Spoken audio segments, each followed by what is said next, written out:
I now give the floor to Mr. Christian Minko Etua, Deputy Secretary General, Prime Minister's Office of Gabon, to deliver an address.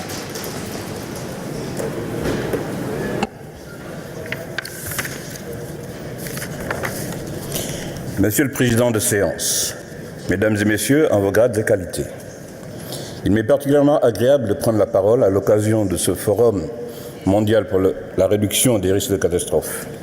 Permettez-moi de m'acquitter d'un devoir, celui d'adresser mes sincères remerciements au gouvernement de la Suisse et au Bureau des Nations Unies pour l'accueil chaleureux réservé à la délégation gabonaise.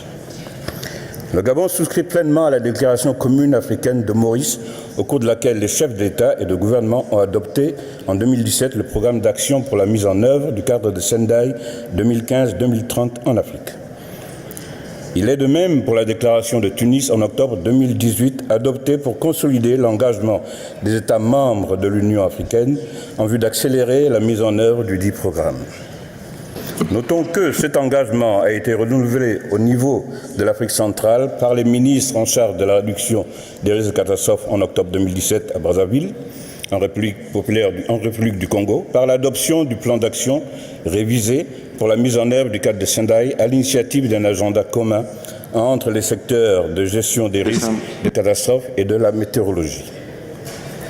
Au niveau national, le Gabon a réaffirmé la mise en œuvre de ses politiques publiques, la volonté de poursuivre l'intégration de la réduction des risques de catastrophes à travers la matérialisation des actions prioritaires du cadre de Sendai, les objectifs du développement durable, d'adaptation au changement climatique.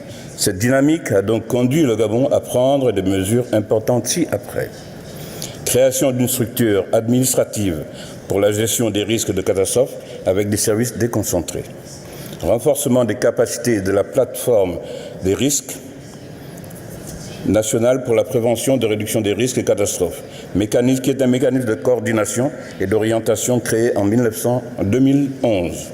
Renforcement des capacités en matière de systèmes de mesures précoces hydrométéorologiques multirisques basés sur les impacts de comptabilisation de pertes en cas de catastrophe et de profilage des risques au vu de permettre de promouvoir un développement et d'investir pour une société résiliente et inclusive.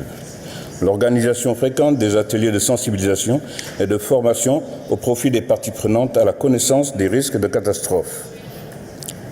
Également sur l'outil de la mise en œuvre des objectifs de développement et de changement climatique, aux fins de prévenir, d'atténuer, de préparer aux interventions et relèvements de la mise en état et de la coopération. La dotation également d'un hôpital de campagne de pointe. Le renforcement du cadre juridique pour la résilience de l'habitat et la réduction des constructions anarchiques. L'implication des scientifiques et des chercheurs dans la collecte et l'analyse des données pour une meilleure aide à la décision publique. Toutes ces étapes ont été franchies avec le soutien de nos partenaires, la CEAC, l'AFD, l'Union européenne, la Banque mondiale, l'Union africaine, l'Agence des Nations unies. Malgré tous ces progrès, le Gabon fait encore face à des défis majeurs, notamment l'élaboration de la stratégie nationale pour la réduction des risques de catastrophes, l'évaluation de la mise en œuvre du cadre de Sendai par le monitoring, la révision du plan national de contingence et l'élaboration des plans de secours, le renforcement des capacités humaines et matérielles, la collecte et l'analyse des données sur les pertes en cas de catastrophe en vue d'évaluer les coûts et de réaliser les objectifs A, B, C et D. Je voudrais terminer mon propos en sollicitant une fois de plus l'appui technique et financier de nos partenaires régionaux et internationaux pour la réalisation de ces actions dont la finalité est de protéger la vie et l'environnement. Je vous remercie de votre aimable attention.